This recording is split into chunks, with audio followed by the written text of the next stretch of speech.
My iPad. Yeah, look at that iPad. Just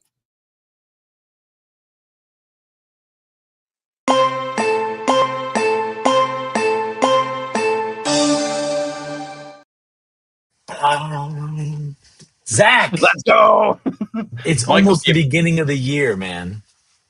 We are in the December fourth 2nd while quarter. we're recording this. Oh my goodness. We just got dumped on by a ton of snow. I absolutely love it. You're recovering. We thought for sure last week, or was it the week before, you're going to die. I am still alive, sir. You You, can't get yeah, rid of me that easy, Zach. coming back. Back, boys. All good, all good. Well, what's on the agenda for today, man? What are we talking about? We're going to talk about selling. Absolutely selling. The three human wants that print sales when you utilize them properly. Yeah. Well, I could tell you, this holds in true to me because there was one time I was talking to a financial advisor, and he was like telling me, he's like, "I'm gonna make you rich. You're gonna have all the money in the world. Give me your money, and I'm gonna make you rich." And I was like, "Okay, that sounds good, but it's not really why I want to do this. Like, Right. I don't know if that's the thing." He's like, "Yeah, but I got this big plan, and you're gonna have all this money, and you're gonna be rich." And he was trying to hit on this desire of wealth. And I was like, well, yeah, I want to be rich, but it's not really what I want. And in that moment it clicked. And I said, as I was talking to this financial advisor, he's telling me all these plans and all these things he wanted to do to make me rich. And I said, and then he asked me the question. He's like, well, why are we talking then? Because I wasn't really feeding into that. I said, truthfully, I want to build a legacy. I want to leave Nice. something for my kids. And then in that moment, I said, I said, if this sales conversation went differently and you were like, hey, look, I'm going to show you how that you can leave your family generational wealth. I'm going to show you how you can do this, do that, da, da, da, with your family, with your kids, with that. Now you're talking my lane. Yeah, I would have been bought in right away. So that desire was more relationships for me, Yeah. where I want to leave something for yeah, rich is a byproduct Right. of your Right. services. But you really could have got me if you were like, hey, we're gonna do something for your kids. And I was like, oh, I'm all in. Tell me more. If you're not talking directly to your people, especially with the pain point or the desire that they have, you are lost in the noise. Now more than ever, ads are way more expensive. And this is something that Michael Gabriel, you and I deal with a lot with the people that we work with. Crafting that offer. And I want to talk about this. We're going to address this more very soon, but the slap, the story, the solution, it's very important to understand the basic three human desires that people want, and then we craft our slap, our story, and our solution to that. Now, what do I mean by slap, story, solution? Well, it's an alliteration, and as you know, Michael Gabriel, I think alliterations are always awesome. You see what I did there? That was Yeah. pretty good. Yeah. So, slap, story, solution. If we look at two different modes of advertising, Facebook would be one. You're interrupting the doom scroll. TikTok would be another one. Doom scroll, doom scroll, doom scroll. Boom, up pops an ad. If your ad doesn't slap and get their attention, you're just going to be scrolled past. So we got to slap. We got to do something that captures their attention. When we tell a story, that story increases the perception of value. I'll often, sell my iPhone to people. Michael Gabriel likes to make fun of me because I'm a little bit of a hillbilly. I live on 17 acres. I chainsaw wood for my house to heat my house, which is awesome because it makes me feel manly with my tractor out there. And I You're a often will tell people, lumberjack, I'm not a hillbilly. I'm fine with Lumberjack. that. I'm a lumberjack. I'll be fine with that. I drop my phone out there all the time because I'm listening to audiobooks and it falls and gets run over by the tractor. And so I'll sell my phone to these people, and I'm like, this is a $1,200 iPhone. Would you pay me $1,200? Absolutely not. Would you pay me $1,000? Absolutely not. Would you pay me $500? Absolutely not. But then I say, well, I do have, and I'm stealing this from Russell Brunson. I do have Russell Brunson's contact in there. And if you message him, he'll answer. And I have all these other people in here, and I have all these different systems and tools that we use to help people scale dramatically quick. Would you pay me $1,000? Absolutely. Would you pay me $2,000? Absolutely. Right. So that story, nothing changed about the phone that's been dropped and driven over by the tractor, but the story increases the perception of value. The slap gets their attention. The story increases the perception of value. And then we have our solution. What's the thing that we're offering? And if these things aren't done right, especially in this market that we're dealing with, like expensive ads, you're just going to waste money. Now, if you throw enough crap at the wall, eventually something's going to stick. But if we understand the human wants, the things that will print sales, health, wealth, and relationships, those three core categories, you can like cut in line and really get closer to being successful, having a positive ROAS or return on investment with that, if you understand the core. Yeah, I think when I hear the core desires, the health, wealth, relationships, I look at marketing today and I see like the advertisements, and I feel like Apple, Apple, the computer company, they do it best, right? So they have three core products that they have, and if you think about the advertisements that you see for those ads, you can really quickly understand what category they fall in, right? So if we start with the Apple Watch, when you see an ad about the Apple Watch, all it talks about is like it can, measure your heart rate. It does exercise stuff, like it measures your exercise. I was wearing my Apple Watch the other day and I was walking. It was a long walk, and it said, "Do you want to record this workout?" I was like, "Am I working out?" Well, my heart rate was up, right? But it was really just a walk. Yeah, I was like, "Hey, let's do this." So when they advertise their watch, they're advertising it for a health desire. It's all about health. Now that watch can take phone calls, it can, text message, it can do a whole bunch of stuff, which, can fall into the other categories, but they really focus on the health part. When I see the phone, right? I see the phone, all their advertisements are about is this like, oh, look, the camera.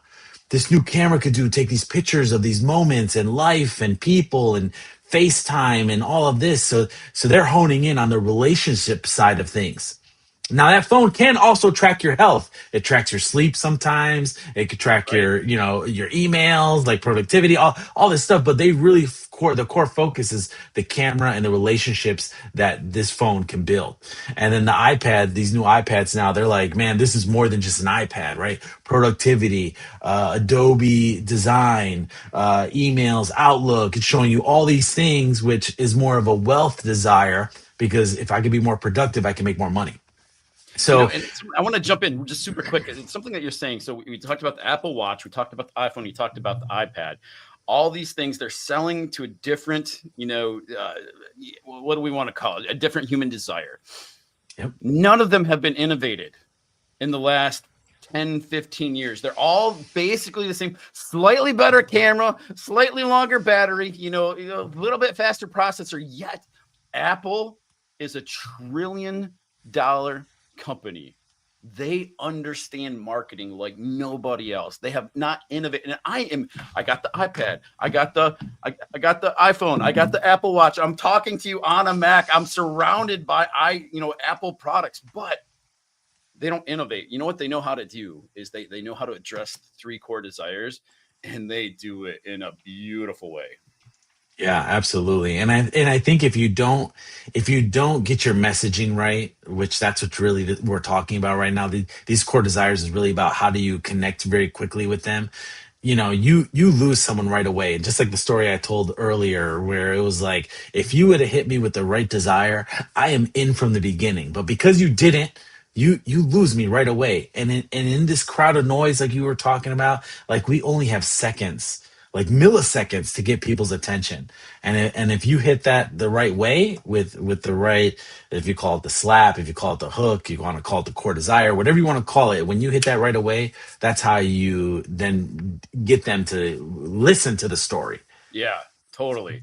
There's a story, I had the privilege of learning directly from Russell Brunson for a while now, but there's a story in his inner circle group of this lady that was working for the Minute Fitness Club. I'm sure he's written about it in his book, but it was this big online, live workout thing that was happening years ago. And basically she was on this show and she's wearing gray sweatpants and she had a bunch of kids. I'm kind of skipping ahead of the story, but she wet herself in front of all these people. She was absolutely mortified and just ran out of the studio, went home and just crawled into bed and wanted to die.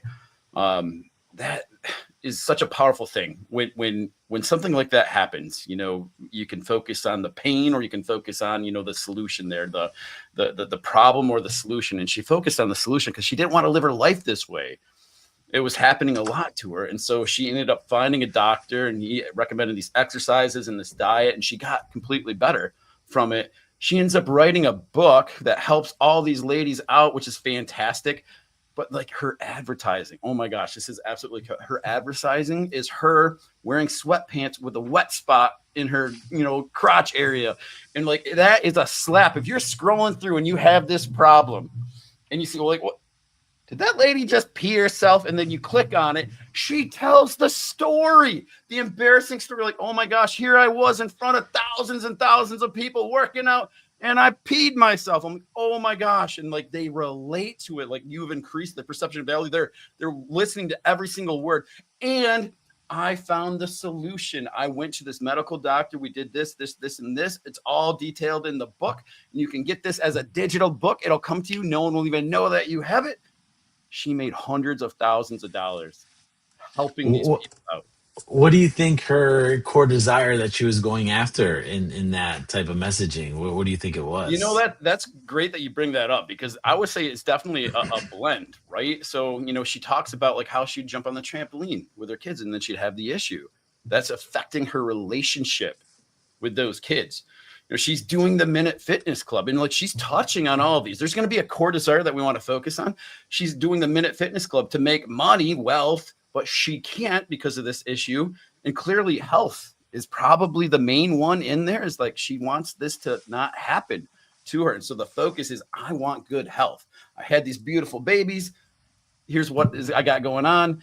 I want to get back to who I was, and I want to be able to do the things with my family. So it does touch, it will blend in there. And like this is kind of like a pro tip. You might want to blend some of this, but there is going to be a main focus. I like that you said that, because I think of the book, The Five Love Languages. Have you read that book? Oh yeah. Yeah, yeah. So the five love languages, in there it says like there's a core language, right? If it's affection or touch or words of affirmation, whatever that is, there's a core one. But then you can't forget about the other ones. You have to like sprinkle it in as well. And I think that's important when it comes to these core desires as well, because as I think back to that story, if that gentleman would have hit me with that slap of, hey, we're gonna build generational wealth for your family. And I'm like, okay, let's do it. That's the relationship part. Now sprinkle in the wealth part. Tell me how we're gonna do it. Tell me how much money we're gonna have. Like, give me that piece of it, and that'll help solidify this whole thing. So I'm glad you brought that up. That was good. Well, before people care what you know, they need to know that you care, right? Mm, Everyone tunes into that radio station, WIFM, what's in it for me? But I need to know that you care. Well, one of the big things that we do to help people is start to ask a bunch of questions about, your industry. What are your pain points right now? It's kind of a funny segue on that, is like a lot of the contractors that we're working with, their big issue isn't, Zach, I need more business. In fact, the well guy that I was just talking to, he's like, I was referring business to my competitors left and right all summer. I'm doing right now. We're in a drought area. We had to dig deeper. I just don't have the time. You know what my big issue is, Zach? I can't find good help. I would print money if I could find good help, and I'm not poking at some people. I mean, I'm poking at some people. They don't show up to time. They're on their phone. They quit after like 3 days. He just wants solid people that are willing to work, and then he would blow up his business. And so as a person that does care about my people, what is it? Zig Ziglar. I love this Zig Ziglarism. If you help enough other people get what they want, you're going to get what you want. Serving other people, a very Christian principle. Love that part. If I care enough to ask him about his problem, and it's the lack of help, I can then help solve that problem. And it's something that we help do. You staff the right people, you can scale. absolutely. Well, look, I think this is great. So if you guys are trying to figure out messaging, you have to think about what is the real desire that these people want, and you lead with that, and you can sprinkle in all the other desires, because again, I look at Apple and I feel like, man, they're doing it right. So make sure you guys focus on exactly what people want. That'll create a fast connection, and then you'll be able to get them to continue on with your story. I love it. And if they want more help, Michael, where do they go? they go to CruxLocal.com. CruxLocal.com. And we'd be more than happy to help you out. We specialize really turning local businesses into legendary businesses, and we've done this across many fields. Be more than happy to do a free 90 free assessment on your business. Absolutely. And I think what you can do in the comments is if you think you know what the core desire is in your business of that you're hitting, type it in the comments. Put health, wealth, or relationships. And if you want, give a brief snippet. We would love to see what that looks like. Yeah, totally. All right. See you next time. See you, everybody.